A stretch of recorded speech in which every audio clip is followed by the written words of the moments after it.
Le chef de l'État, le président Alassane Ouattara, est de retour au pays ce dimanche après avoir participé à Paris, la capitale française, à la 66e Assemblée générale de l'UNESCO, l'Organisation des Nations Unies pour l'éducation, la science, la culture.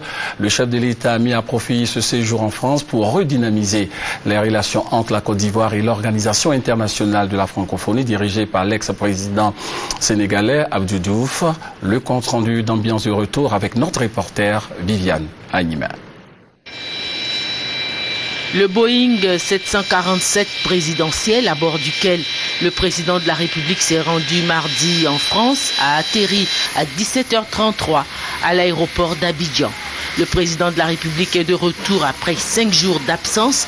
Il a été accueilli par la première dame Dominique Ouattara, qui n'était pas du voyage en raison de son calendrier d'activités chargé, dont l'accueil ce dimanche de la première dame du Mali, arrivée 1 heure avant le président de la République. Avec la première dame, des présidents d'institutions, des membres du gouvernement, le secrétaire général de la présidence, les hauts responsables de l'armée.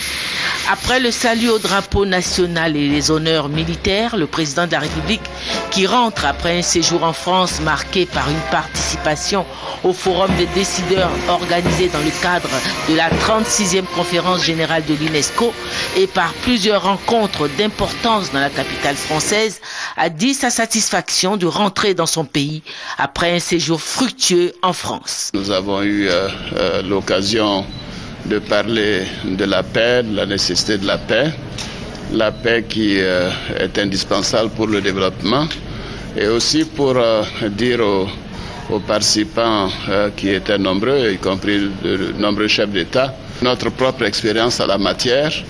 Et j'ai eu l'occasion de dire que pour nous, la Côte d'Ivoire était un pays de paix, un pays en paix qui ne devrait jamais connaître les affres de la crise post-électorale. Malheureusement, les choses se sont passées autrement. J'ai profité de cette occasion pour signer un mémorandum de soutien de l'UNESCO à la Côte d'Ivoire et à toute une série d'engagements qui sont prévus. Et la directrice générale de l'UNESCO est une dame qui a à cœur de soutenir nos efforts. Ensuite, je me suis rendu au nouveau siège de la francophonie, l'Organisation internationale de la francophonie, pour saluer le président Diouf et pour avoir un entretien avec lui et voir de quelle manière la Côte d'Ivoire peut mieux confirmer sa présence à la francophonie. Et donc ça a été également un entretien très fructueux. J'ai profité pour rencontrer des grands opérateurs qui travaillent sur la Côte d'Ivoire, sur le continent. Et je vois qu'il y a un véritable engouement pour l'investissement en Côte d'Ivoire, l'investissement privé.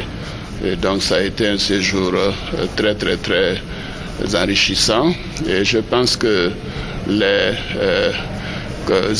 conséquences de toutes ces rencontres nous seront donc visibles dans les mois à venir, car beaucoup d'investisseurs envisagent d'augmenter leur présence en Côte d'Ivoire, leurs investissements en Côte d'Ivoire, et surtout ceci me tient à cœur pour la création d'emplois, notamment l'emploi des jeunes.